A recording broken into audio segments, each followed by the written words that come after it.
Bienvenidos a este webinar llamado ABC Fiscal para Pymes. Me acompaña el contador Raúl Márquez, quien nos va a hablar por espacio de 45 minutos, pues acerca de los fundamentos en materia fiscal que como dueños de negocio debemos de saber. Soy el coach Luis Delgado y me da mucho gusto saludarte en esta tarde. Y pues me gustaría compartirles la dinámica de este webinar, ¿no? El contador Márquez les va a hablar por espacio de 45 minutos y por favor todas las dudas, todas las preguntas que tengan en su control de este webinar tienen un apartado justamente para preguntas. Les pedimos por favor que todas las preguntas que tengan escríbanlas en su apartado de preguntas y al final del webinar el contador va a responder a algunas de ellas. Y no se preocupen, ¿no? Si quedan preguntas sin responder, bueno, ya ahorita lo acordamos, él tiene el compromiso de responder a cada una de las inquietudes que ustedes tengan vía correo electrónico, ¿no? Ya al momento que se registraron contamos con su correo electrónico, entonces él les va a dar respuesta pues en estos días a cualquier duda, cualquier pregunta que haya quedado abierta en este webinar, ¿no? Ahorita comentaba con el contador Márquez, que es un tema que da para 10 webinars, ¿no? Yo creo. Entonces, seguramente habrá muchas preguntas de parte de ustedes. Entonces, pues bueno, vamos a arrancar. Ya no les quito más tiempo a Raúl. Y pues, adelante, Raúl. El escenario es todo tuyo. Buenas tardes a todos. Mi nombre es Raúl Márquez. Espero que estén todos muy bien. Bueno, el objetivo de esta plática es conocer a algunas de las más importantes disposiciones fiscales que afectan a las pymes. Miren, todos sabemos que conformar una empresa es un acto que conlleva varias responsabilidades. Un momento. Soy como hijo y me molesta.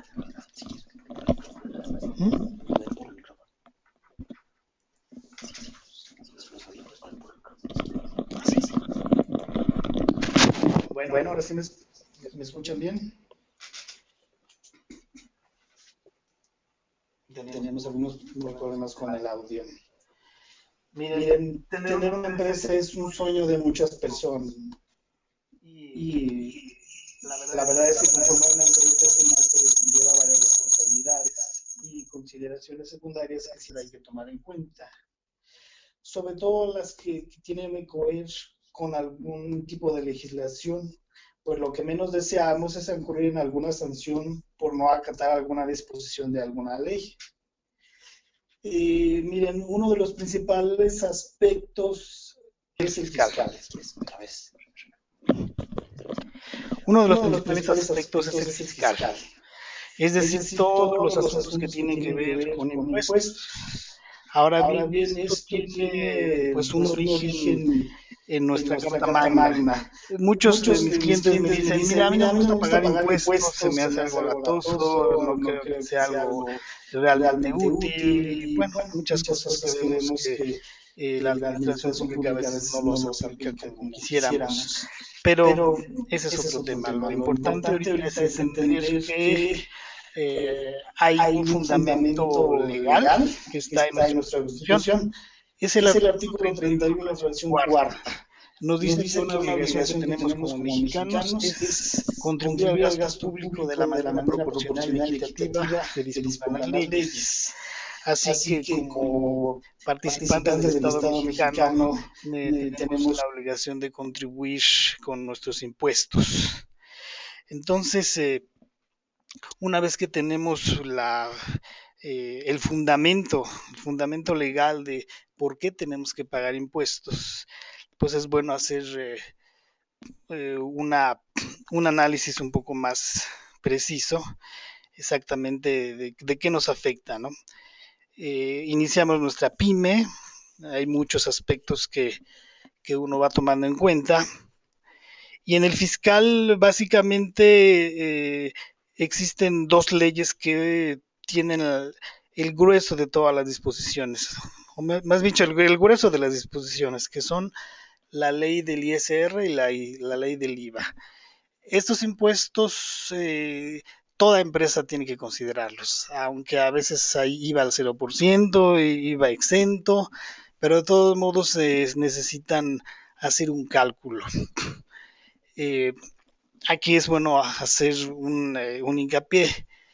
El ISR se calcula por años completos, es un impuesto que se calcula por años, solamente que la ley del ISR nos dice que tenemos que hacer como pagos a cuenta, que son los pagos provisionales mensuales. El IVA, en cambio, es un impuesto definitivo, ese se calcula por meses y aquí no hay que hacer ningún cálculo anual. La tasa en general es el 16%, pero en la ley del IVA encontramos algunas excepciones que son al 0% y algunos exentos. Ahorita no quisiera entrar tanto en detalle en esos aspectos. Si definitivamente alguien tiene alguna duda de qué productos vende que pudieran estar al 0% exentos, sí lo podemos checar de una manera pues más específica.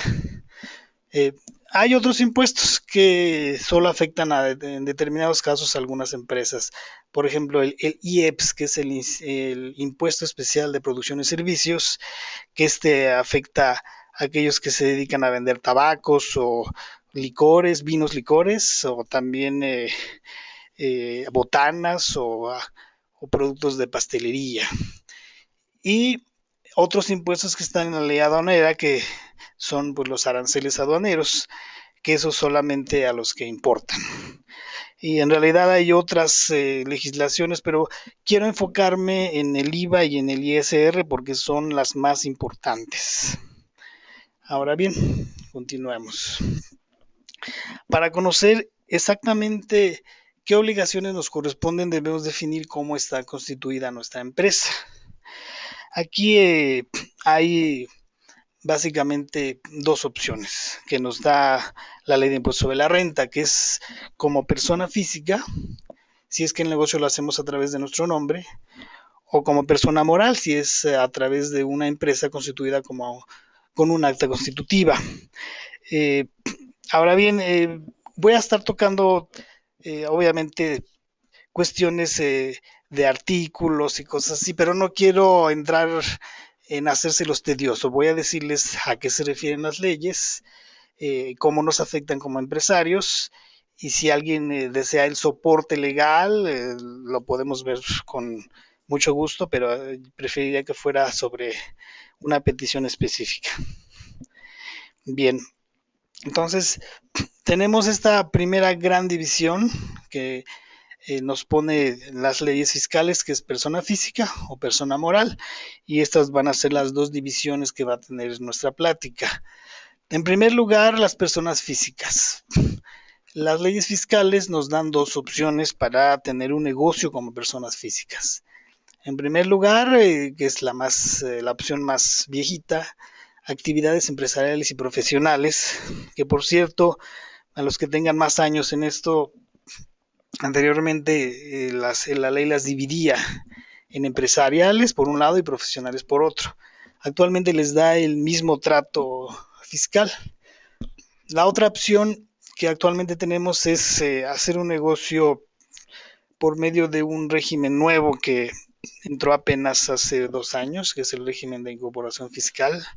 En 2012, tiene 3 años. Y vamos a analizar cada uno de estos. Cada uno tiene sus ventajas y sus peculiaridades. En general, todas las personas físicas tienen, tienen que pagar impuestos, los cuales se generan con la cobranza y con el pago. Es decir, si tuviéramos facturas sin cobrar, no nos genera ningún efecto fiscal. Si tenemos facturas sin pagar, tampoco. Todos los impuestos se suman hasta que pagamos o cobramos nuestras facturas. Y también tenemos la opción como personas físicas de que si nuestros ingresos anuales son a lo mucho 2 millones, podríamos no tener la obligación de llevar contabilidad. Miren, en algunas veces los pequeños empresarios pues sí requieren de, las personas físicas para ser exactos, requieren de tener sus estados financieros, su estado de resultados, su balance general, se pueden hacer perfectamente, pero en la práctica creo que aquí la ley es acertada, porque son pocas las personas físicas que les afecta en realidad tener eh, estados financieros como una empresa grande o como una empresa más grande. ¿Por qué? Porque lo que buscan es que su negocio sea rentable, que sobre todo al principio lo que se busca es tener obviamente ingresos más grandes que nuestros egresos y basta con un control de este tipo de ingresos, gastos y de inversiones. Entonces, esta posibilidad de no llevar contabilidad en realidad se me hace muy práctica, pero yo creo que cada empresa pues hay que analizarla y ver qué es lo que más le conviene. Ahora bien, veamos algunas características de las personas físicas con actividades empresariales y profesionales. Básicamente podemos dividir los aspectos fiscales en dos ramas, ingresos y egresos. Porque los ingresos son los que van a sumar para la base de nuestro cálculo de impuesto sobre la renta y el IVA que se genera pues para el IVA por pagar y los gastos y compras para los gastos que podemos deducir y el IVA que podemos acreditar. Vamos a verlo con más vamos a ver con más claridad esto a lo largo de la plática. Ahora, una obligación muy importante que de hecho es para personas físicas y morales, expedir facturas por todas las ventas. Todas las ventas que tengamos debemos de facturarlas. Sabemos que muchas empresas, sobre todo pymes, pues venden sin factura. La verdad es que las leyes nos piden que todas las facturas, todas las ventas se facturen y cuando no nos solicitan facturas, no nos solicita un cliente que le hagamos su factura, debemos de hacer una factura de ventas al público en general. Les puse aquí el RFC que deben de llevar, varios clientes me lo han preguntado, porque pues si nadie me pide factura, ¿qué RFC le voy a poner? ¿No? Hay un RFC genérico que es el que aparece en esta diapositiva. Aquí es muy importante considerar que al cobrar es cuando el ingreso se acumula. Esto de acumular significa pues lo que va sumando para el cálculo de impuestos sobre la renta.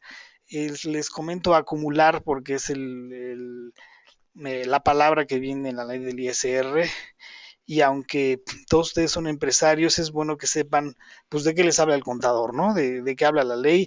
En general la ley es más técnica, pero prefiero explicarles algunos vocablos y que sepan con más detenimiento a qué se refiere su contador cuando les habla de algunas cosas, ¿no? Que son pues referentes a su negocio. Ahora, el IVA se causa al cobrar. Esto de causar, ¿qué significa? Significa lo que suma para el cálculo de IVA. Cuando tenemos el IVA de una factura, este se llama IVA por pagar, pero si esa factura no la hemos cobrado, no tenemos que sumarle nada a nuestros impuestos. Al momento de cobrar el IVA de esa factura, entonces es cuando ya lo podemos sumar, es cuando se llama que el IVA se causa, es IVA causado eso. Ahora, un punto muy importante, muchas pymes, sobre todo las que son negocios que manejan mucho efectivo, una refaccionaria, una miscelánea, una tintorería, tienen la cuestión de que manejan mucho efectivo. Estrictamente hablando, pues todo debería salir de nuestras cuentas bancarias, todo debería entrar a nuestras cuentas bancarias, pero en la realidad a veces esto no es prácticamente tan fácil. Lo que tenemos que cuidar es que lo que nos vaya entrando a nuestras cuentas bancarias sea pues por lo menos igual a lo que dicen nuestras facturas. ¿A qué me refiero a esto? A veces hay empresarios que por alguna razón, más bien por seguridad, busca que depositen en su cuenta bancaria, pero no todo lo facturan. Aquí el problema sería presentar en nuestra declaración que tenemos ingresos, no sé, por 50,000 y nuestro estado de cuenta dice que hubo depósito por 70,000. Esto es algo que el fisco lo vigila mucho. No debemos tener más ingresos en nuestra cuenta bancaria que lo que tenemos en nuestras facturas. Aquí hay que cuidar mucho eso. Si se llega a facturar algo que no entre en el estado de cuenta, es decir, un dinero que se cobre que no alcanzó el tiempo de entrar, de meterlo a la cuenta, pues aquí lo importante es que, más bien lo importante sería al revés, ¿no? Que no tuviéramos ingresos que todavía no se facturan y sobrepasan nuestros montos en el estado de cuenta bancario que nuestras facturaciones timbradas. Y les recuerdo que todas las facturas son electrónicas, todas tenemos que timbrarlas. Ya desde el año pasado se acabaron las facturas en papel, así que debemos de cuidar esto.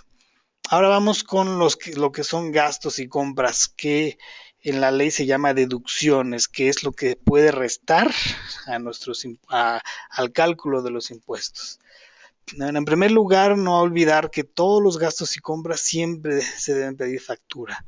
Aquí el problema surge con esos gastitos que a veces salen de estacionamiento o a veces de comida. Tengo un cliente que le ayuda a sus clientes, a sus empleados pagándoles la comida cuando le ayudan a empacar papel, él es papelero, y pues pierden la hora de comida y él les ayuda, pero ese gasto que él tiene que hacer pues no es deducible. Entonces uno debe cuidar siempre pedir factura, solicitar factura y aún buscar algún medio de sustituir esos gastos no deducibles. Se puede hacer, hay manera de hacer algunos servicios facturados que sustituyan a esos pequeños gastitos que no se solicita factura. La idea es que busquen siempre facturar. A veces las cargas del celular, que son a veces un gasto que no lo vemos, pero de 100, de 200 pesitos a la semana, cada 3 días, se van a veces 1,000 pesos al mes. Y si lo multiplicamos al año, son 12,000 pesos de no deducibles. Entonces, siempre debemos de buscar solicitar factura. Ahora, los gastos y compras que hagamos van a ser deducibles al pagar. Deducir significa restar para el cálculo del ISR. Vimos que acumular era lo que se suma, lo que suma, básicamente son las ventas. Bueno, los gastos es lo que resta, los gastos que tengan requisitos fiscales, como que tengan factura y muchos otros más que tenemos que tomar en cuenta. Entonces, la deducción es lo que deduce es lo que resta, lo que acumula es lo que suma. Y el IVA de estos gastos, en su caso, es lo que disminuye al IVA causado que vimos, ¿no? Eso se llama IVA acreditable. Es el IVA que resta al IVA de nuestra cobranza, que es el IVA que suma. Entonces, el IVA de nuestros gastos y compra es el IVA acreditable, es el que resta. El IVA de nuestras ventas cobradas es el IVA que suma, es el IVA causado. Ahora hay otro tipo pues no son gastos, son inversiones. ¿Qué pasa cuando compramos un auto? Si tuvimos que gastar 200,000 pesos, naturalmente no podemos registrarlo como gasto en un mes. Estos son inversiones. Aquí se les da un trato diferente. La ley del impuesto sobre la renta tiene distintos porcentajes anuales en los que se pueden los distintos tipos de inversiones que hay, como autos, maquinaria, mobiliario y equipo de oficina, equipo de transporte, todas aquellas inversiones que representarían tener un gasto muy fuerte en un mes, que por eso no se pueden considerar gastos, pues se consideran inversiones y estas se van a restar a nuestros ingresos, es decir, van a ser deducibles vía depreciación fiscal. Para esto les digo, la ley del impuesto sobre la renta nos tiene bien definidos qué tipos de inversiones hay y cómo se van a ir deduciendo. Por ejemplo, un auto es deducible a 4 años, es decir, el 25%. El equipo de cómputo, el 30%, es decir, en 40 meses vamos a poder hacer deducible este tipo de activos.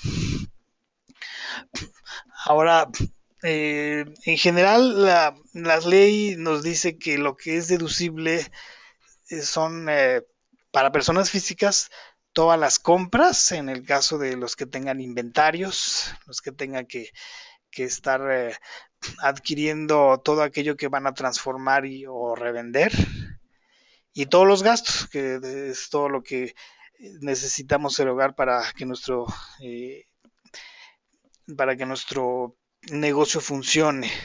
La ley es un poco vaga al decirnos que todos los gastos que sean indispensables. Por indispensable entendemos pues lo que sea realmente necesario, ¿no? Esto significa que hay algunas cosas que incluso la ley nos lo señala en los artículos donde se hablan de los no deducibles, que es decir, lo que no podemos restar, porque la ley no lo considera importante. Entonces, hay algunos casos con las deducciones que es bueno mencionar. La gasolina, para que sea deducible, no se puede pagar en efectivo, se debe de pagar con tarjeta o con un cheque. Se puede comprar vales de gasolina y tarjeta de crédito, de débito, pero en efectivo no nos lo permite. Y pues es uno de los gastos que más hacemos, ¿no? Aquí hay que cuidar siempre que vayamos a la gasolinería, pues pedir factura. A veces podemos entrar a la página web de la gasolinería, que poco a poco cada vez más se van integrando a esta manera moderna de hacer las cosas, pero hay otras en las que hay que bajarnos y solicitar la factura. O sea que no solamente es pagar con la tarjeta, ¿verdad? Sino pedir también que nos den la factura. Ahora, los consumos en restaurantes son deducibles al 8.5% y los consumos en bares definitivamente no entran. Quiero decirles que hasta antes de 2012 era posible deducir la octava parte, es decir, al 12.5%, que de todos modos es nada, ¿no? Pero como este es uno de los gastos que muchas personas o muchos contribuyentes metían para bajarle al impuesto, pues la ley lo sustituyó. Ahora bien, hay veces que tenemos eventos, ¿no?, que son en un restaurante. Aquí es muy importante considerar el concepto, ¿no? Si la factura dice concepto en restaurante consumo, pues no vamos a poderlo más que hacer deducible al 8.5%, a menos que estemos de viaje. Ahí sí podemos meterlo al 100%. De otra manera, pues nada más deducible el 8.5%, pero sí nos lo pueden facturar como evento semanal, evento mensual, evento de ventas, de mercadotecnia o de lo que sea. Entonces cambia. Aquí es bueno que cuando estemos en estos casos solicitemos que nos pongan otro concepto. Ahora bien, muchos profesionistas a veces trabajan desde su casa, van a ver a sus clientes a sus oficinas, no tienen en realidad pues una oficina o una tienda donde tengan que estar, trabajan desde su casa. Bueno, la ley nos permite hacer deducibles algunos gastos, más bien los gastos que tengan que ver con la casa, como pueden ser la renta, la luz, el teléfono, pero de la casa, por cuanto trabajamos en casa. Para esto la ley considera que debemos en metros cuadrados, ver qué porcentaje es el que usamos pues, como oficina, y en esa misma proporción podríamos hacer deducibles esos gastos, incluso el predial, si es que la casa es nuestra, o la renta en caso de que paguemos renta. Ahora, esta es una de las más álgidas deducciones, ¿verdad? Solamente podemos deducir hasta 130,000 pesos antes de IVA. Con IVA me parece que son 150,800.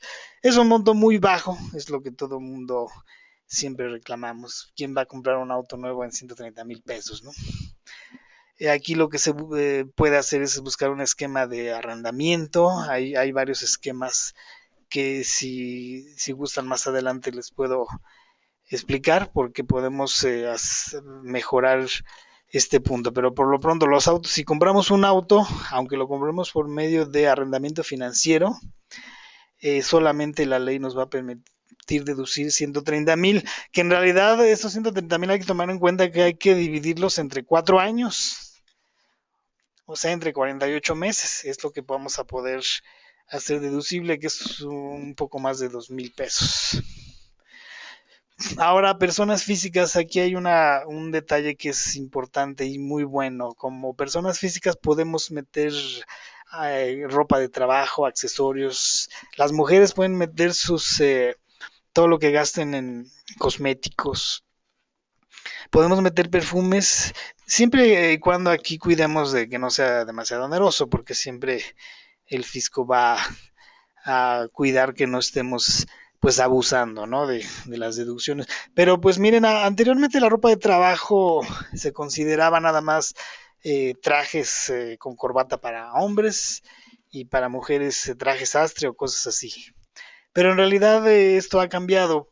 Ya muchos profesionistas, muchos empresarios, incluso gente que trabaja en oficinas, pues ya no va siempre de traje y corbata, ¿no? Ni mujeres de traje sastre. Entonces, la ropa con la que trabajan ustedes diariamente podemos meterla perfectamente. Eso puede ser también un gasto que puede ser deducible y que pueden bien aprovechar. Así es que la próxima vez que vayan a Liverpool, al Palacio de Hierro, a donde les guste, a Suburbia, no se olviden de pedir factura. Ahora, hay todavía algunas pequeñas diferencias entre actividades empresariales y profesionales. Y miren, aquí es un punto muy importante. El Código Fiscal de la Federación nos dice exactamente cuáles son las actividades empresariales. Se las enuncié aquí lo que dice uno de los artículos, que son las comerciales, industriales, agrícolas, ganaderas, pesqueras y silvícolas. Nosotros aquí en la ciudad en realidad nada más creo que usaríamos las dos primeras, comerciales e industriales. Y pues las actividades profesionales, según las leyes fiscales, pues son todas las que no sean estas, o sea, todas las demás. Y con esto estamos diciendo que todas las personas físicas que presten un servicio del tipo que sea, pues entrarían en lo que no es una actividad empresarial. La consultoría, un servicio de un contador, de un arquitecto, de un médico, de un abogado, son servicios profesionales que no se consideran empresariales. Y aquí, miren, hay veces que se hacen dos tipos de servicios. Algún desarrollador de página web hará su servicio de asesorar al cliente, pero también desarrollará pues algo que aunque no es intangible, sí podemos pensar que está transformando. Estos son los puntos en los que estaríamos entre el límite de actividades empresariales y profesionales, y se los voy a comentar por la lámina que sigue, que esta sí es muy importante. Cuando damos un servicio profesional a una empresa, existe la obligación de que esa persona moral nos retenga, nos haga una retención. Les puse los porcentajes que se manejan, tanto de ISR como de IVA, dependiendo de qué actividad sea. Entonces, ahí sí, si gustan tomar nota, porque ese es un punto importante. Aquí quiero hacer hincapié que la obligación la tienen específicamente las personas morales a las que ustedes les presten servicios como personas físicas. Y si les dieran un comprobante que no las tiene, el fisco le pediría cuentas a la empresa. Ahora, una retención es una cantidad que les están quitando a ustedes de pues, lo que valió su trabajo y que se está considerando como un pago a cuenta. Si es de ISR, pues a cuenta del impuesto de la renta, y si es de IVA, pues a cuenta de lo que tendrían que pagar de IVA. Esto significa que cuando se calculen los impuestos, hay que tomar estas retenciones como prepagos, vamos a decirlo así, que eso es lo que son las retenciones. Y estas se pueden recuperar. Vamos a verlo al final, eso, o más dicho, más adelante. Ahora, esta lámina que sigue, perdón si tiene muchas letras, pero se me hace importante. Se las voy a leer para que sea un poco más sencillo. En el mes de abril hay que presentar lo que se llama la declaración anual para personas físicas. Y esto es un dato muy importante. Tenemos que básicamente lo que hace el contador es suma todas las ventas, algunos otros conceptos, eh, como puede ser intereses bancarios, utilidad cambiaria, si vendieron algún activo como un auto, hay un cálculo que se hace en el que puede resultar que ustedes obtuvieron una utilidad al vender ese auto, también se suma aquí. Entonces, toda esta suma de todos estos conceptos, principalmente las ventas, se le restan todas las devoluciones, compras, gastos y las depreciaciones y algunos, entre otros conceptos, que estos que menciono aquí en la lámina son los más importantes. Se restan estos, a ese resultado lo que se le hace es aplicarle pues las tablas anuales. Este resultado que nos da al que se le van a aplicar estas tablas es lo que se conoce como utilidad fiscal, resultado fiscal, que puede ser negativo. Si hay más gastos que ingresos, tenemos algo que se llama pérdida fiscal, y esto es muy importante porque esta se puede aplicar contra los cálculos de los impuestos de los años que sigan. Una empresa a veces cuando empieza, una persona física que empieza, pues a veces invierte mucho de su patrimonio y tiene pocas ventas. Muchos gastos y pocas ventas equivale a pérdida fiscal. Bueno, no todo es tan malo, quiero decirte. A lo mejor dices, híjole, el primer año gasté 150,000 pesos y nada más obtuve 30,000 pesos de ingresos. Bueno, ese diferencial es lo que se llama pérdida fiscal y se puede aplicar en tus utilidades de los siguientes años, aparte de que se actualiza con la inflación. Así que eso es un buen dato a tomar en cuenta.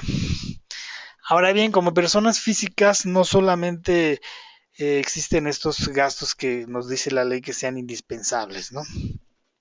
Sino hay unos muy específicos que se llaman deducciones personales y que nada más se aplican en la declaración anual. Los puse aquí en la lámina: gastos hospitalarios y de laboratorio, honorarios médicos, colegiaturas en escuelas con estudios de validez oficial. Estas solamente pueden ser pagadas con tarjeta, tampoco en efectivo, vamos, en otras palabras, con tarjeta, con cheque, tarjeta de crédito, de débito, pero no en efectivo. Los intereses de los créditos hipotecarios también son deducibles. Los planes de retiro, ya sea que hayas contratado uno con una aseguradora o las aportaciones que hagas a la cuenta del retiro del SAR, son deducibles. Aquí el tope es ya sea el 10% de los ingresos que hayas tenido en el año, o bien hasta 5 salarios mínimos elevados al año, que son unos 46,000 pesos más o menos.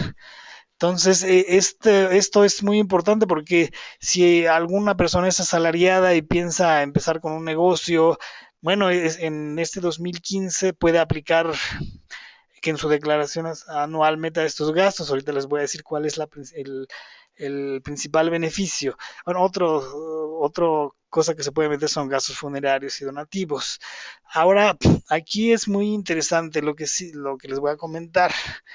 Les comentaba yo las retenciones, ¿verdad? Que también las retenciones es lo que a un asalariado le quitan de su sueldo quincenal. Bueno, todas estas retenciones de impuesto sobre la renta que hayamos tenido durante el año, al llegar la declaración anual y poder no solamente considerar todos estos gastos y compras que hicimos durante el año, sino estos que están en esta lámina específicamente, lo que pueden producir es que la base del impuesto sea más chiquita, se le aplican las tablas anuales, como yo les decía, y al impuesto que sale se le resta todas las retenciones que hicimos durante el año, que nos hicieron durante el año y los pagos provisionales hechos durante el año. Y si esas retenciones y pagos son más grandes que el impuesto anual, ahí es donde se genera el famoso impuesto a favor, por el que se puede pedir una devolución. Entonces, les conviene mucho a lo largo del año ir pidiendo factura por todos estos conceptos. La de los intereses de los créditos hipotecarios, esta en realidad es eh, una constancia que les daría ya sea el banco o la inmobiliaria a principios del año, en este caso a principios de 2016, donde estén los intereses que ustedes pagaron durante el año pasado. Se llama intereses reales, ¿no? Que tienen un tratamiento un poco distinto. Pero finalmente es una deducción. Entonces todo esto es bueno que lo aprovechen para poder generar, al menos bajarle la base del impuesto y si es posible, pues generar un saldo a favor. Ese es uno de los principales beneficios de estar como persona física. Ahora, rápidamente les comento, también están las declaraciones informativas. Una es la declaración informativa de operaciones con terceros, no sé si la hayan oído, la famosa DIOT, esa se hace al mes y tiene que ver con aquellas personas, con aquellos gastos que tienen IVA. Bueno, aunque sean exentos, también los tenemos el contador los tiene que considerar. Y para los que tengan empleados, ante el IMSS hay que hacer una declaración anual de sueldos y salarios. Estas son informativas, esta no generan ningún impuesto a pagar, pero es importante cumplirlas. Ahora, la segunda parte, la segunda parte de las personas físicas es el nuevo régimen, el régimen de comparación fiscal.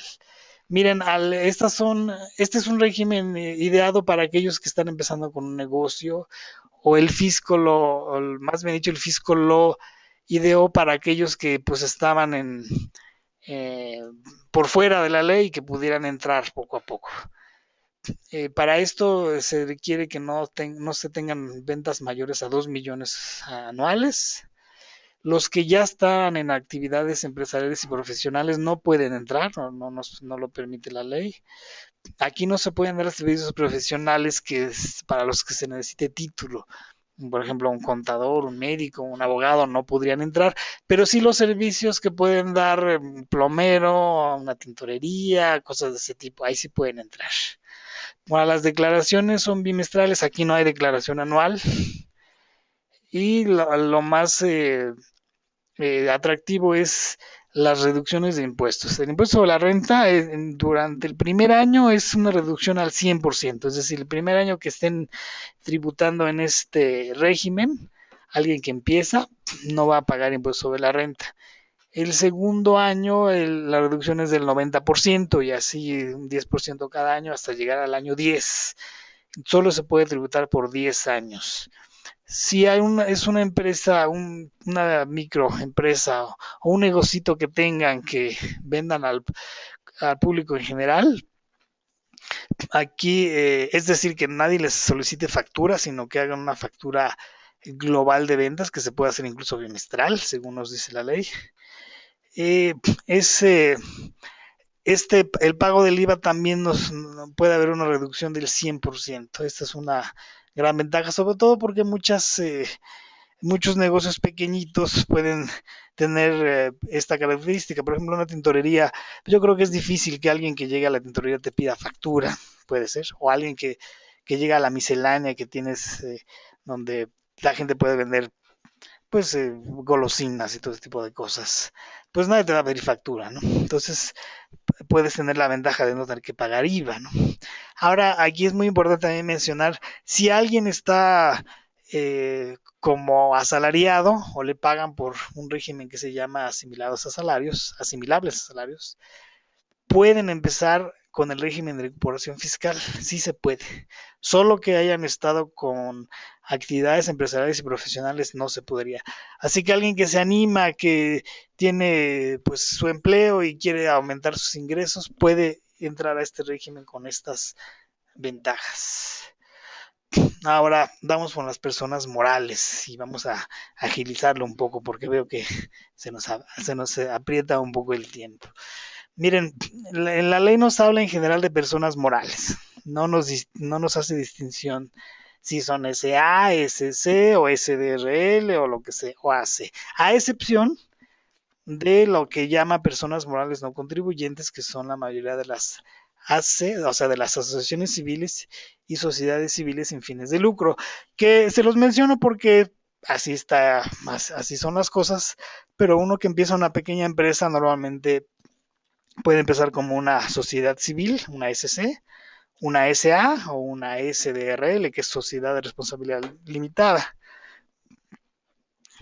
Las sociedades civiles, en lo que se refiere a ingresos, también es una de las distinciones que nos hacen las leyes, pero fuera de eso nada más menciona personas morales. Ahora bien, aquí todas las personas morales sí deben de llevar una contabilidad completa. Aquí el contador sí tiene que hacer estados financieros y todo su trabajo completo. Aquí no hay la opción de solamente llevar un registro de gastos e ingresos. Ahora bien, ¿qué pasa con los ingresos en las personas morales? Vimos que acumular era sumar para los impuestos, ¿verdad?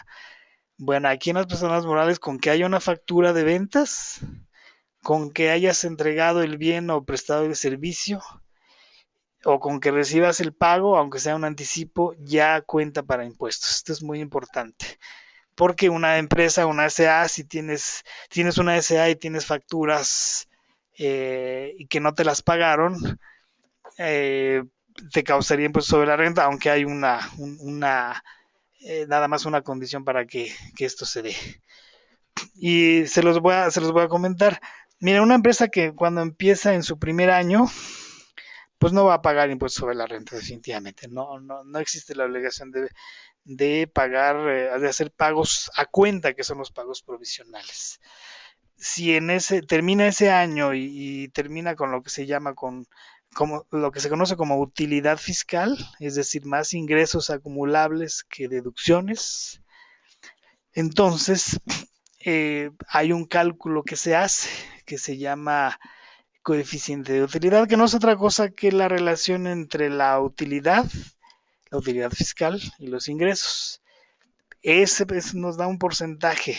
Eso nos da un porcentaje. Pensemos si en un año tuviste 1 millón en ventas y tienes una utilidad fiscal de 10,000 pesos, pues tienes un coeficiente de utilidad de 1%, ¿no? De 0.01.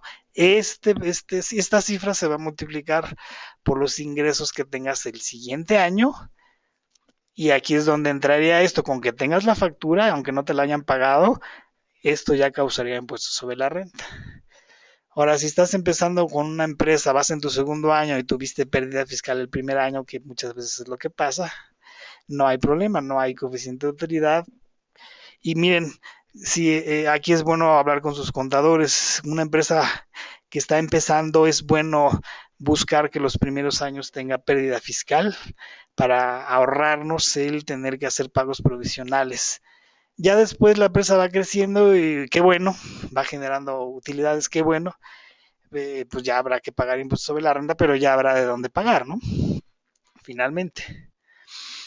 Ahora bien, en las sociedades civiles aquí es distinto, aquí es igual que con las personas físicas.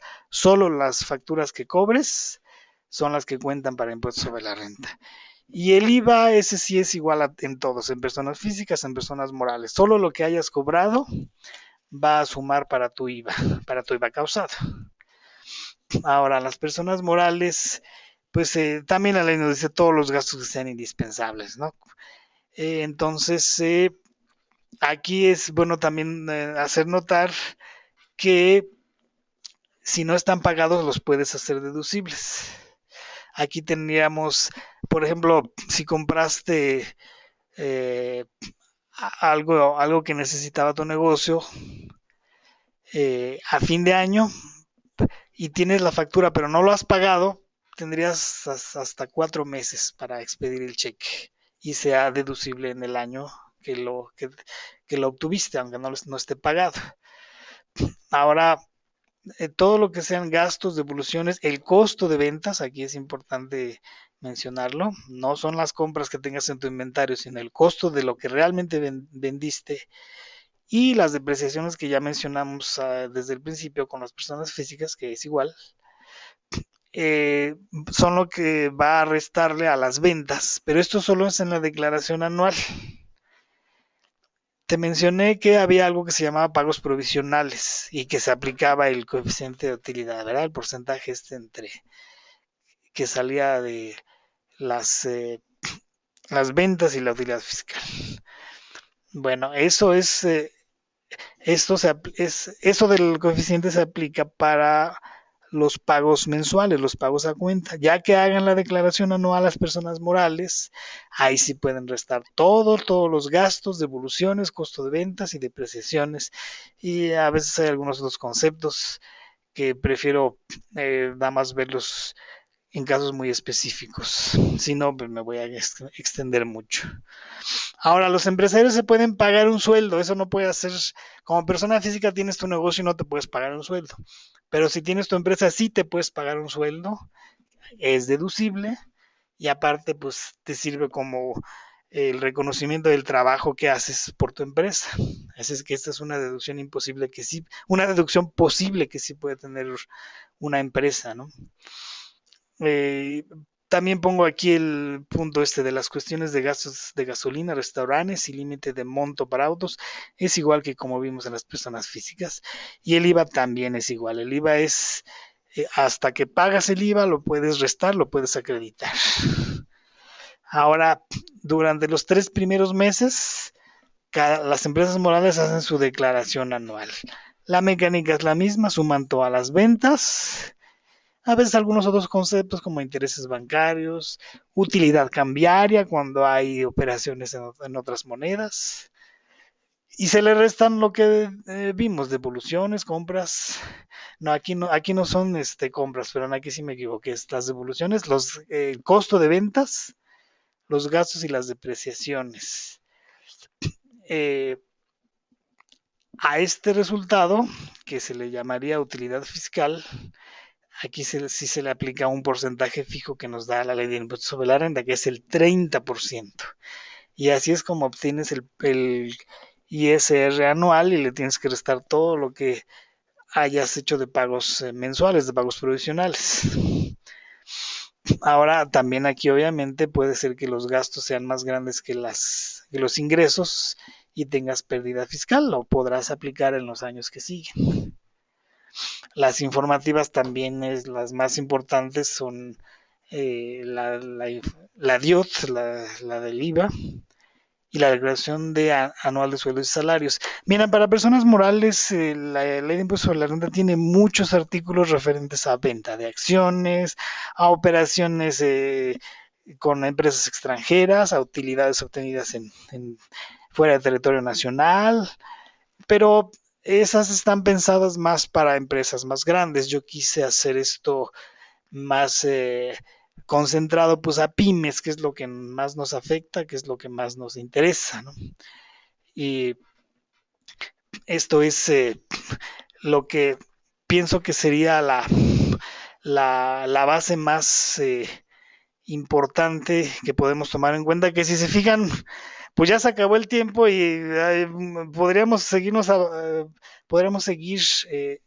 hablando, podríamos seguir platicándolo y en realidad el tema da para mucho, hay muchos aspectos más definidos, más específicos para determinadas empresas, determinadas personas físicas, pero eso prefiero pues verlo en algunas preguntas de manera más individual o en algún otro seminario web que haya en el futuro en donde abarquemos pues temas más específicos. Aquí es eh, muy importante si tienen alguna sugerencia, pues lo podemos tratar más adelante. Por el momento pasaríamos a ver algunas preguntas. Bien. Excelente, Raúl, muchas gracias. Bien. Excelente, Raúl, muchas gracias. Efectivamente, hay algunos participantes que hicieron algunas preguntas. Jazz Waltz nos pregunta, en el caso del consumo de restaurantes, ¿qué conceptos y a qué porcentaje puede variar para no ser considerado 8.5%? Mira, la ley nos dice específicamente, y aquí sí es muy bueno hacértelo nombrar, que el consumo en restaurantes es deducible al 8.5%. Que en realidad lo que dice la ley así textualmente es que no es deducible el 91.5%, pero de donde se desprende que lo deducible es la diferencia, el 8.5%. Entonces, si tu factura dice consumo, definitivamente no vas a poder hacerlo más deducible más que al 8.5%. ¿Qué concepto le podrías poner? Mira, aquí también tiene que ver mucho la naturaleza de la reunión. Si tú te quedaste de ver con algún posible cliente o con algún cliente en un restaurante para tratar un tema, pues definitivamente es un consumo. Pero si tú tienes una reunión de ventas, una reunión de mercadotecnia, incluso algún curso que se dé en algún restaurante, aquí es muy importante pedirle pues al gerente que no les facture como consumo, sino como lo que fue una reunión de ventas, un curso, una reunión semanal, como de hecho nosotros tenemos en BNI con el licenciado Luis. Esa es la manera correcta no correcta, es la manera adecuada de hacer que tu gasto sea deducible al 100%.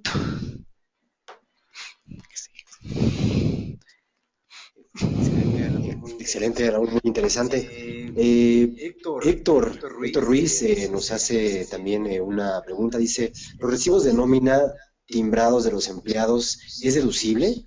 Y si lo es al 100%. Y otra pregunta que para los contribuyentes con actividad profesional, ¿es deducible la ropa de uso diario? ¿O considerando que se puede deducir que es para el trabajo? A la primera pregunta, no solo los recibos de nómina timbrados son deducibles, tienen que estar timbrados. A partir de este año fue una de las condiciones que se dieron, que los recibos de nómina tienen que estar timbrados para que puedan ser deducibles.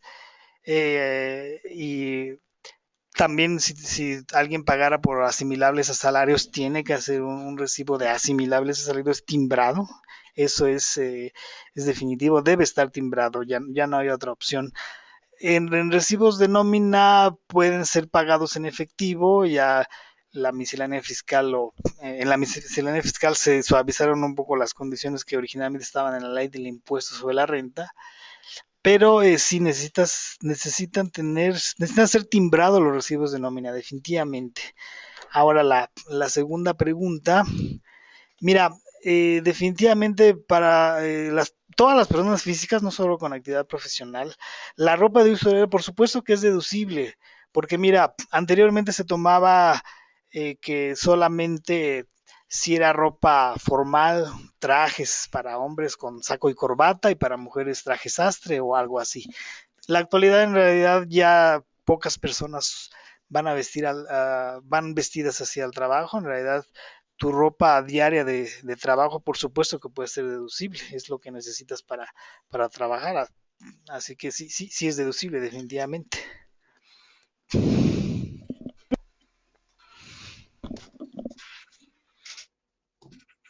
Excelente, Raúl, muchas gracias por compartirnos. Híjole, como decíamos al principio del webinar, es muchísima información que podríamos estar aquí 3 horas platicando sobre eso. Voy a aprovechar tu presencia ahorita, pues para, como decía hace un momento, poder coordinar más adelante otro webinar, ¿no? Si los participantes pudieran regalarnos pues sus preguntas, comentarios sobre qué tema en específico les gustaría que tal vez organizamos más adelante otro webinar.